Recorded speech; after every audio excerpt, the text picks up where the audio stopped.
Hey beauties, we are Alicia and Nicole from Positive Image. We are hairstylists, salon owners, and business coaches here to help you navigate the ever-changing landscape of the beauty industry. We are sharing our secrets on creating a salon that thrives. So let's dive in.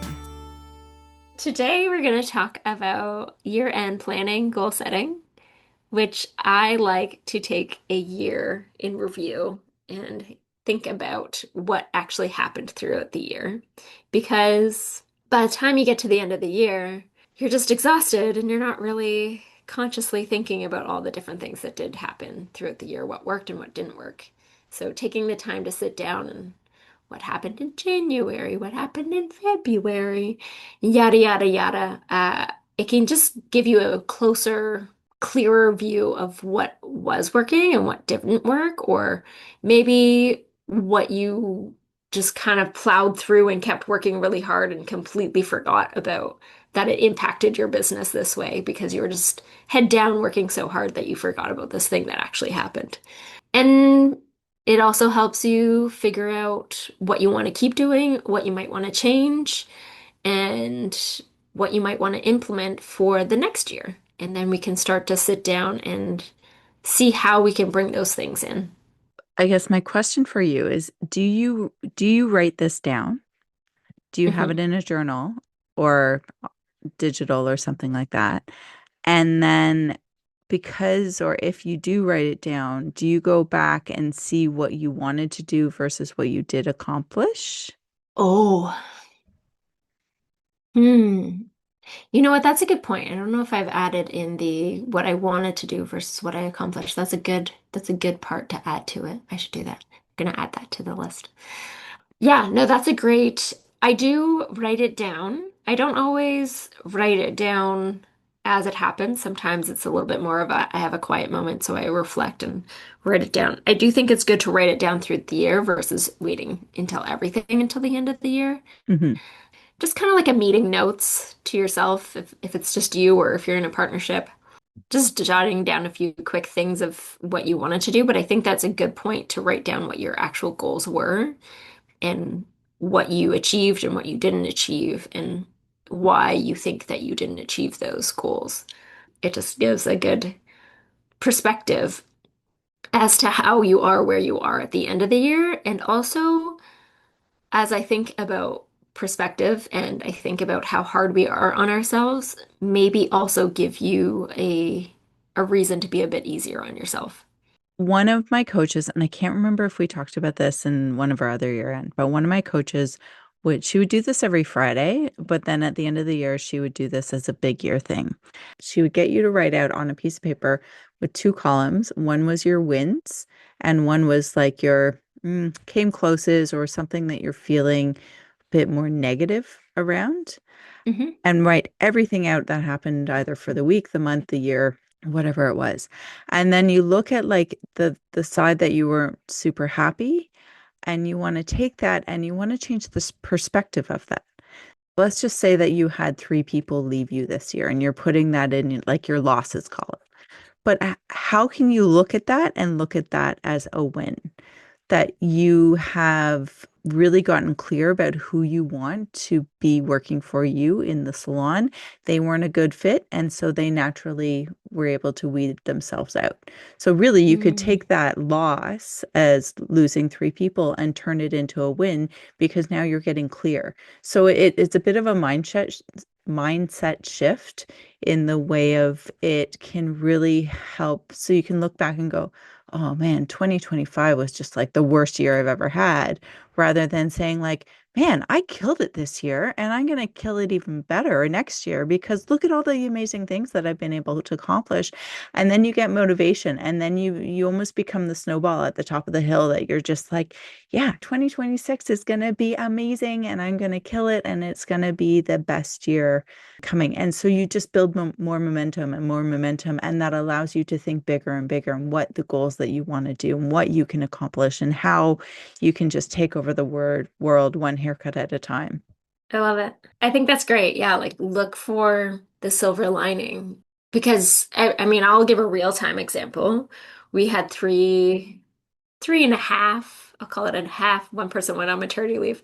Um, Stylists no longer with us by the end of the year from the beginning of the year, and we only added one more, but like our salon culture and team culture is wow, like so much better. So it's yeah, there was those losses, but at the same time, I feel like it's always for the better. Um, exactly what you're saying is Yeah. find the silver linings because something may appear to be negative, but chances are it's not. And I think even the same, I don't know how many salon owners who I guess had the energy to keep going forward, who would say that when they've had full salon walkouts, they turned around and their salon was a million times better. So I think that's a great example of like find find the silver lining, find the positive because yeah, there is going to be a positive. Well, especially when people like leave you in if you lose a friend, if you lose an employee, in that way, I like to think of it in the way of like it creates more space in my heart to attract an even better person in. Yeah. And I know I drive people up the wall because I'm always like, well, what's the silver lining? How can you make this good? Like turn this into something positive. But it's true. And it speaks to the mindset of like if you're always looking for like, well, that was good, or I think it was Bob Proctor that always would default into if something that seemingly bad happened, he would just say, okay, that's good. And it starts to let the brain think about what is good in that situation rather than, oh, that's awful.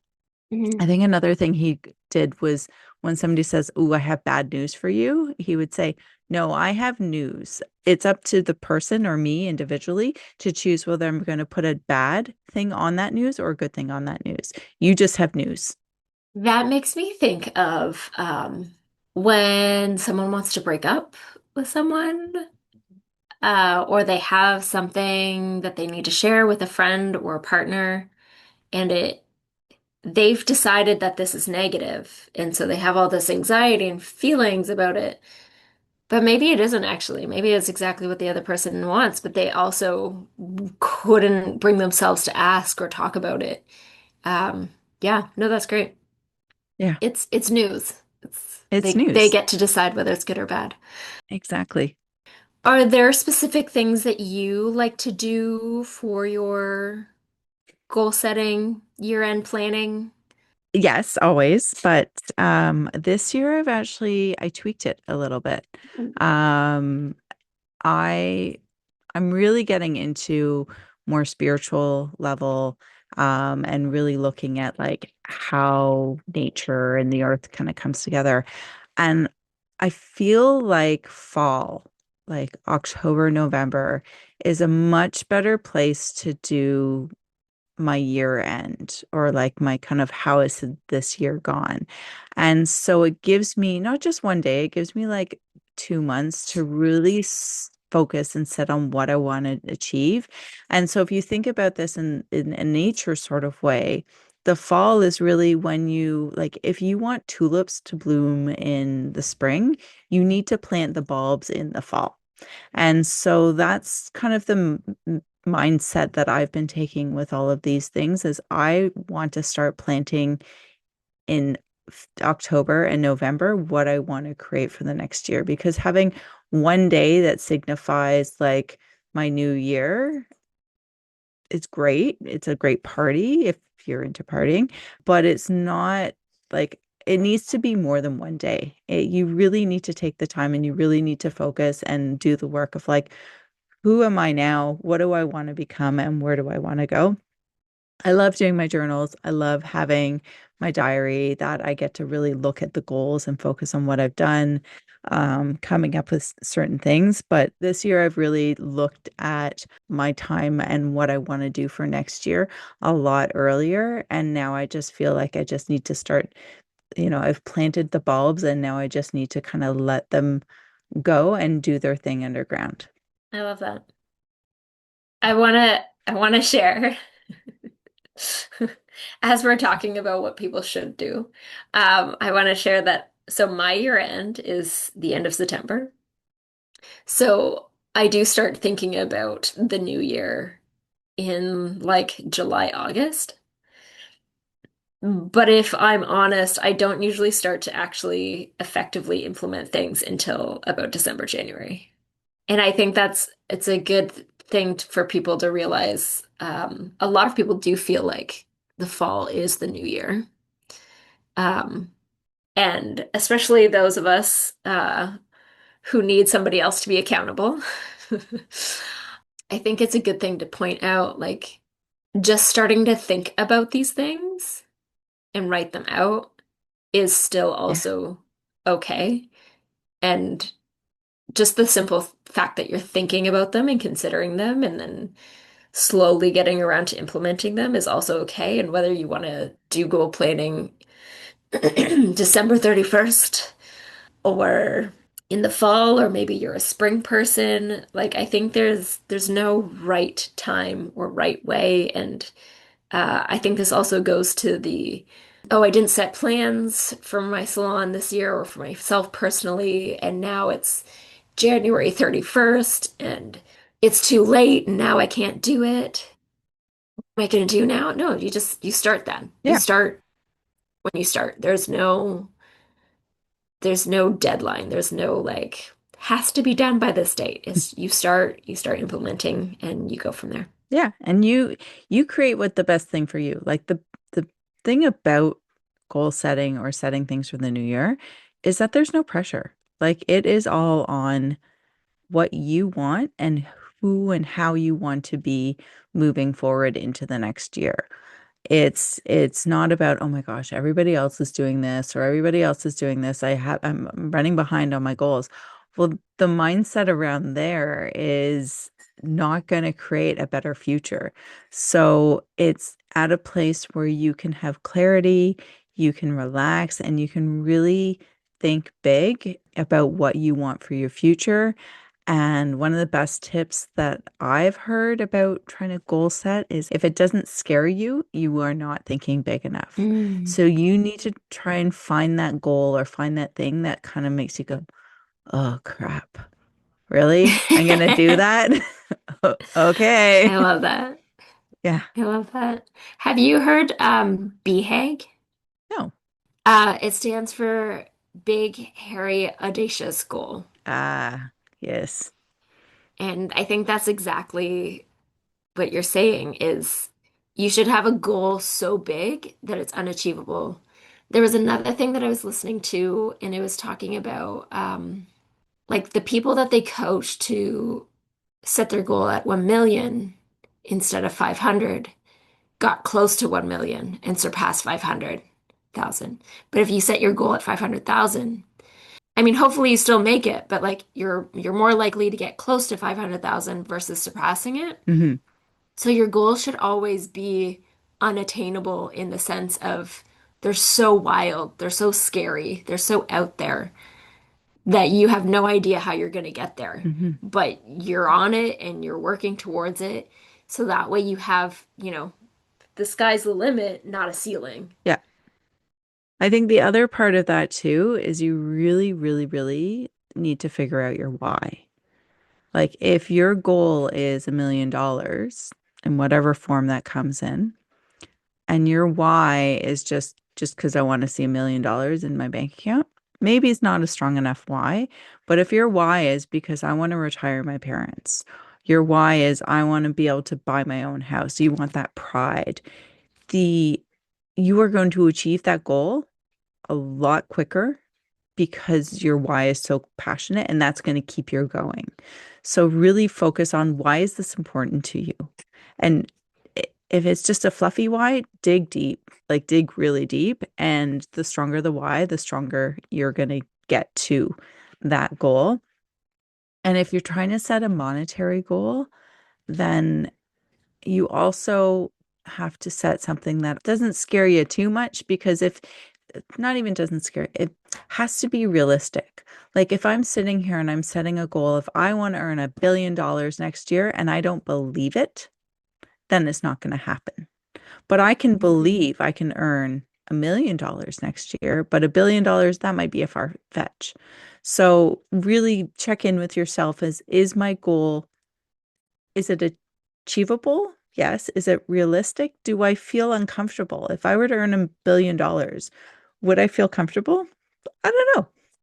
I don't know. So let's kind of dumb it down a little bit and all right, I'm gonna go after maybe $10 million. $100 million? That seems a bit excessive in one year. $10 million? Yeah.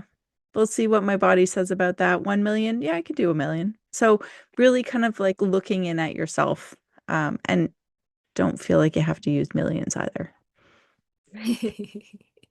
Yeah, I think that's good to go back to talking about your self-image and like whether you believe that you can do that because you definitely want to feel uncomfortable about your goal. But at the same time, if your subconscious is constantly telling you that's not possible, and you can't switch your mindset to be like, I mean, I could make it happen. That could be possible. Then again, you're contradicting yourself.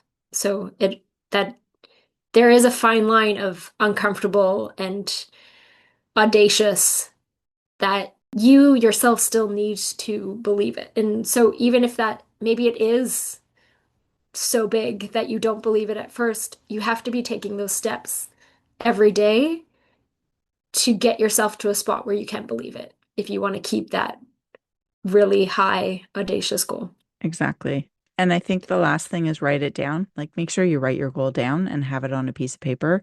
Some people carry it around with them, like in their wallet.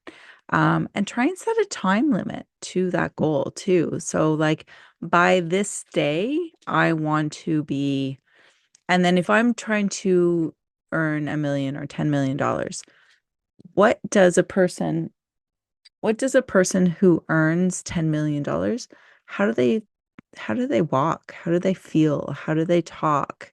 Like, what is the energy that they give off when they walk into a room? And really start thinking about what that person looks like and then try and embody the characteristics of that person. Because if you're dressed if you go shopping at a thrift store and you're trying to achieve a $10 million look, when you're in that thrift store, you really want to be, would somebody who earns $10 million, would they wear this outfit? If the answer is yes, great, buy it. If the answer is no, put it back on there. So you almost need to create your own avatar for who you want to be in the future. So get get into your mindset, get into planning, whatever that looks like for you. Just start. Just start writing it down, review where you've come from and where you want to go, and we're excited to talk to you in the new year. Yeah, great. Happy New Year if you're listening to this at that time. Thank you for joining us on this episode, and we really appreciate you and wishing everybody a happy holiday season. Love it. See you in 2026. Thanks so much for listening in today. The Positive Image podcast exists to empower hairstylists and salon owners with real conversations, practical tools, and authentic stories, building confidence, connection, and community in the beauty industry. Subscribe to stay tuned in for our next episode.